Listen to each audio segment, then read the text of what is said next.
yourself and give us a background about, a little bit about you and why this whole MBA came to your mind. Yeah,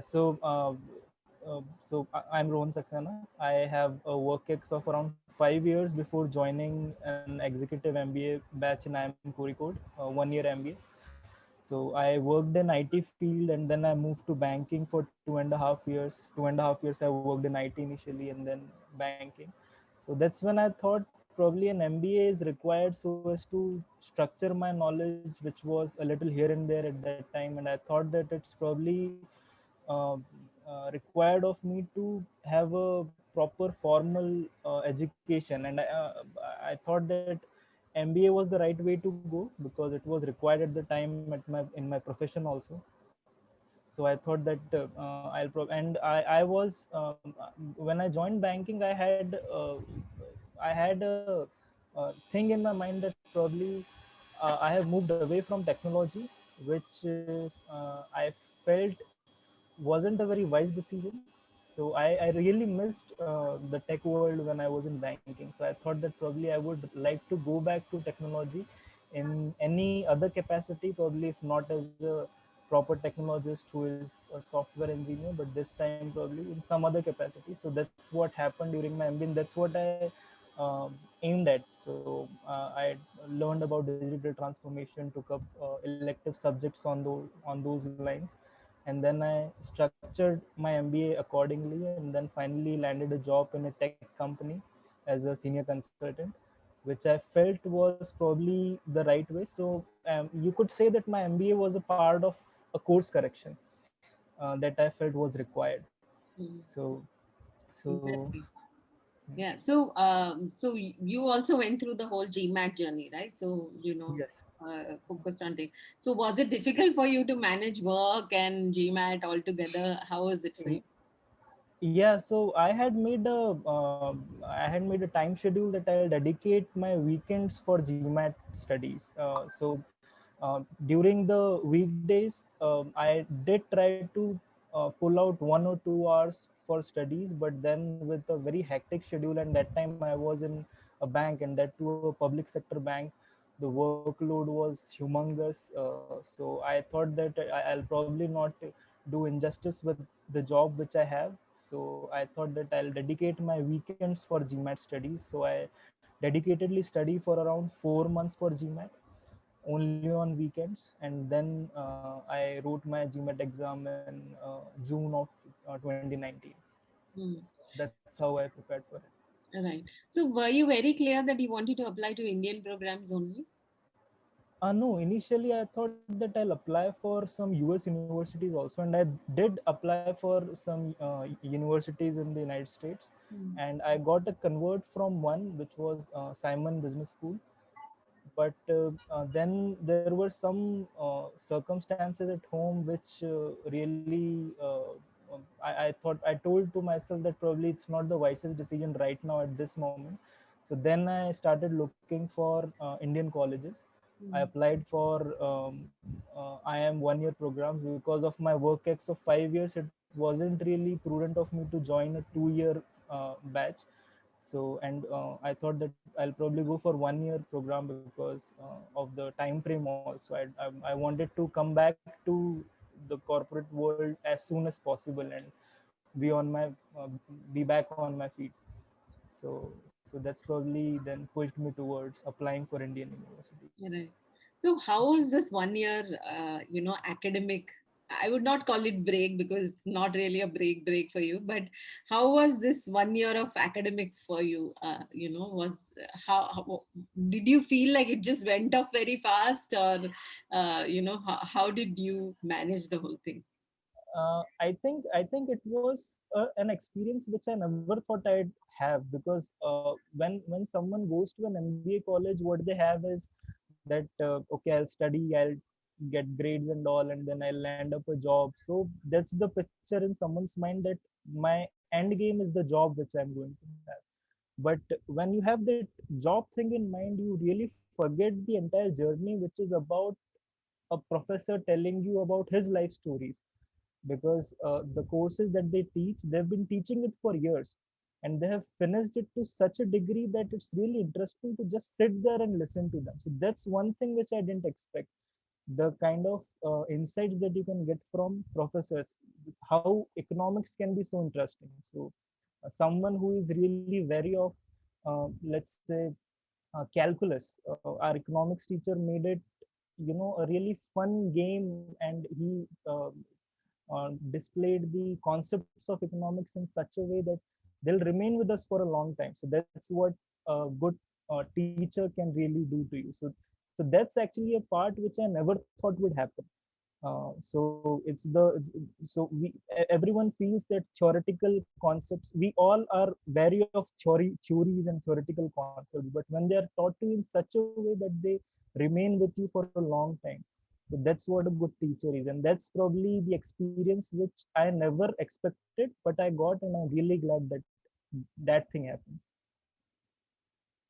So, in terms of the whole, you worked in the industry. You worked on rather two different kind of industries, and then when you went to do your MBA, do you think with work experience, the whole value of doing an MBA changes compared to maybe people who directly do an MBA immediately after their graduation? How much of connecting do you do to your industry experience, or your experience with the corporate life? Yeah, so it's actually it does create. So every time you are going through a lecture, you are being taught some concept. So there's always a relational thing going on in your head that you are trying to relate it to your past experience, and many times it gives you a very solid foundation on which the new concepts are built. But many times it gives you that dissonance because that's not how you have learned it so far. And when it's being taught in a very theoretical way, in a way which probably the professor or uh, the the books have probably defined it. So when you learn it that way, there is a dissonance which happens, and that's where I think the concept of unlearning and relearning really appears. So you really have to be very fluid with what you have always believed. So whenever I used to go to a classroom, I would always think of myself as I'm not experienced. I do not have any past expertise in this matter. So many times this happened that so since I was a banker, and there were a very few bankers in our batch. So initially, when I thought that probably this is when in macroeconomics, the whole banking regulations and those things came up, I thought that this is my forte. This is where I have expertise in. But what I experienced was when you don't feel that way, when you don't really believe yourself to be an expert, that's when you learn the most. So I think that was a very key learning that I got throughout my MBA. Right. So, in terms of diversity of the class, since the executive program is mostly with people with more experience, how was the diversity of your class, and what kind of industries did they come from? We had people from all the industries. So we had people from automobile manufacturing. People had come in from public sectors. People had come in from consulting background. There were people from merchant navy. There was one person who was an ex-captain of merchant navy. So this was the diversity, and that really makes a difference. The kind of people that you interact with. So there is always one person, one go-to person for whichever industry that you are currently working on. So True. that really helps. Right. That kind of peer learning. Right. Yeah. So, how big was the cohort size? Ours was a pretty small batch. It was a batch of 67 people. So it was a pretty small, and that's probably added to Good. the Mm. yeah, peer learning that we had. So almost everyone interacted with each other. We all became good friends. So that was a really good part of the Right. MBA. Right. So amazing. So I think whole experience, the best part is it's a small cohort, so you get to know each other a lot, and like you said, you get to learn from each other a lot. So how was campus for you, and what was your experience on campus? Was it exactly how you imagined, or was it better, or how was it for you? Because uh, you know Did you it was stay definitely, inside the campus, or how was it? yeah. So it was definitely better than what I had expected, because I am Kozhikode. The campus is known for its beauty, and so when you open your windows, you can see the Western Ghats, and that's really a mesmerizing view. So it was really better than what I had expected. It's just very unfortunate that I couldn't experience it for really that long. So I was at campus for only 3 months, and then once I came back, I couldn't actually get a chance to go back. But yeah, those 3 months would remain with me. I mean, that experience was really unique. Anything about the course that you feel is, the outer world doesn't really know about, which you would want to talk about, or, something which is a highlight of the IIM Kozhikode Executive MBA program? Yeah, so the executive program of IIM Kozhikode is called as PGP Business Leadership. Mm. So there's one unique thing about this course is that throughout the year, we interacted with a lot of business leaders, and there was this the idea behind this was that each week you'd interact with one business leader who would really give you his life experiences. So that remained the highlight of the entire course. You do Mhm. study all the theoretical concepts, and then you have some simulations and all, but it's those interactions with those leaders which really made the difference, Mm. because that's when you're learning from someone's life experience. You can Mm. ask them questions, and they are really gracious enough to accommodate all the questions, and they respond in such a manner that those answers would remain with you. So I Mm. think that was the highlight of the course. Right, right.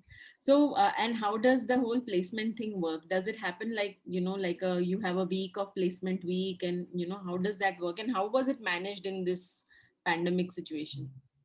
So we didn't have a 1 week placement thing. So what we had were rolling placements, which began from the month of December, and they went on for around 3-4 months. So it was a difficult year in terms of placement for us, because there were a little apprehension by the corporates. Many had frozen their hirings and all, but with the support of the institute and with the efforts placed by the placement committee and the students, we were able to get that traction, and were able to get people placed in good reputed companies. So Mm. that was one part which I felt, I think, was a general thing throughout the MBA schools for the year 2020. Mm. But we managed to come out of it. Right. That's great. That's great. So cool. It was, amazing talking to you, Rohan. I think, so much insights about someone who actually worked for 5 years, two different industries, got out of your comfort zone, did an MBA, and also now working with a technology company. I think what you wanted, you got more from the transition that you were looking for of, what you wanted to get to. So I'm so glad, and thank you so much for giving me time on a Saturday. I really, really appreciate it. And all the best. Please, reach out to me if you need any help. And I'm sure wish you a lot of luck and success. And thank you so much for joining us for this session. Thank you so much, Thank you, Rekha. Thank you Rohan. for having me. Thank you. Bye bye. Take care. Bye bye. Take care.